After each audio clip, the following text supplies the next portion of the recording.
चलिए आज जरा समय में पीछे चलते हैं, एक ऐसे दौर में जब बड़े बड़े पत्थर के ढांचे सिर्फ पूजा की जगह नहीं थी, बल्कि ब्रह्मांड में झांकने वाली खिड़कियां भी थीं। ये कहानी है कि कैसे पुरानी सभ्यताओं ने आसमान के राज जानने के लिए इन शानदार इमारतों का इस्तेमाल किया।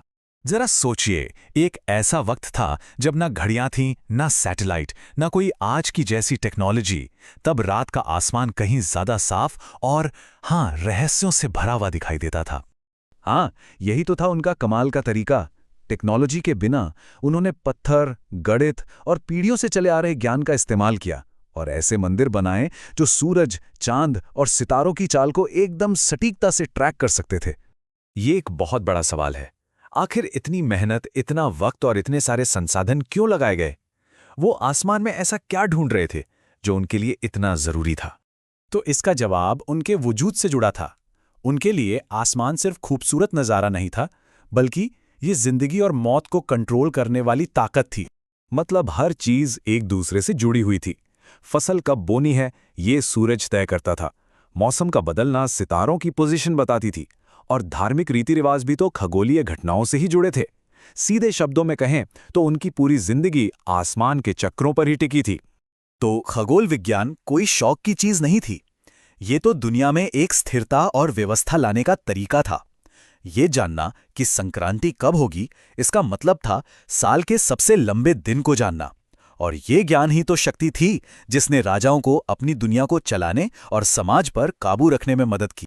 तो चलिए अब दुनिया का एक चक्कर लगाते हैं और देखते हैं कि अलग अलग कल्चर ने वक्त को ट्रैक करने की इस मुश्किल को पत्थर से कैसे हल किया। इंग्लैंड का स्टोनहेंज शायद सबसे मशहूर मिसाल है। ये सिर्फ पत्थरों का एक गोला नहीं है, ये एक बहुत बड़ा कैलेंडर है जो साल के दो सबसे जरूरी सोलर मोमेंट्स, गर्मियों के संक्रांति के सूर्योदय और सर्दियों की संक्रांति के सूर्यास्त के साथ एकदम परफेक्टली अलाइंड है। जरा सोच कर देखिए, इसे बनाने और इतना सटीक बनाने में कितना वक्त लगा होगा। ये एक या दो लोगों का काम तो बिल्कुल नहीं था। ये तो पीढ़ियों तक चले एक सामूहिक प्रयास का नतीजा था, जहां ज्ञान एक पीढ़ी से दूसरी पीढ़ी तक पहुंचाया गया। अब चलते हैं कंबोडिया। अंकोर वाट सिर्फ एक आलीशान मंदिर नहीं है, इसका पूरा स्ट्रक्चर, गैलरी की लंबाई और टावरों की संख्या सब कुछ खगोलीय चक्रों को दिखाता है। ये एक ऐसा कैलेंडर है जिसे आप चलकर महसूस कर सकते हैं। और मेक्सिको में तो एस्ट्रोनॉमी का एक अद्भुत थिएटर ही देखने को मिलता है। साल में 2 बार इक्विनॉक्स के दिन सूरज की रोशनी पिरामिड पर कुछ इस तरह पड़ती है कि सीढ़ियों पर एक सांप की परछाई धीरे धीरे नीचे उतरती हुई दिखाई देती है। ये आर्किटेक्चर और एस्ट्रोनॉमी का एक शानदार ड्रामा है। और ये सब कोई इत्तेफाक नहीं है। आर्कियोलॉजी, यूनेस्को के डॉक्यूमेंट्स और आर्कियो एस्ट्रोनॉमी यानी प्राचीन खगोल विज्ञान की पढ़ाई इस बात को कंफर्म करते हैं कि ये अलाइनमेंट्स जानबूझकर किए गए थे। और दुनिया भर में ऐसे पैटर्न मिलना ये साबित करता है कि ये एक ग्लोबल ह्यूमन एफर्ट था। तो सवाल ये उठता है कि उन्होंने विज्ञान को मंदिरों में ही क्यों मिला दिया? ऐसा इसलिए क्योंकि उनकी दुनिया में इन दोनों के बीच कोई बंटवारा था ही नहीं।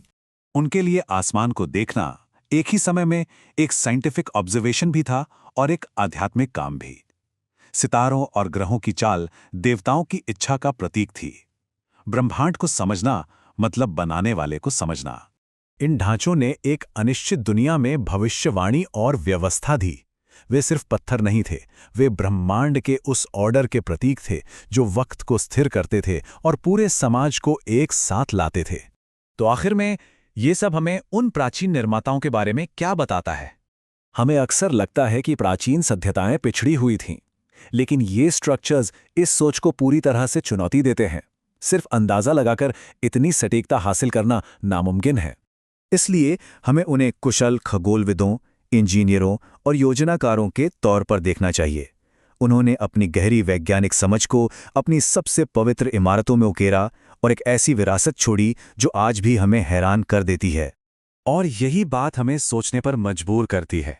अगर ये विशाल संरचनाएं आसमान के नक्शे हैं, तो हमारे चारों ओर और क्या-क्या छिपा हो सकता है जो बस हमारे देखने का इंतजार कर रहा है।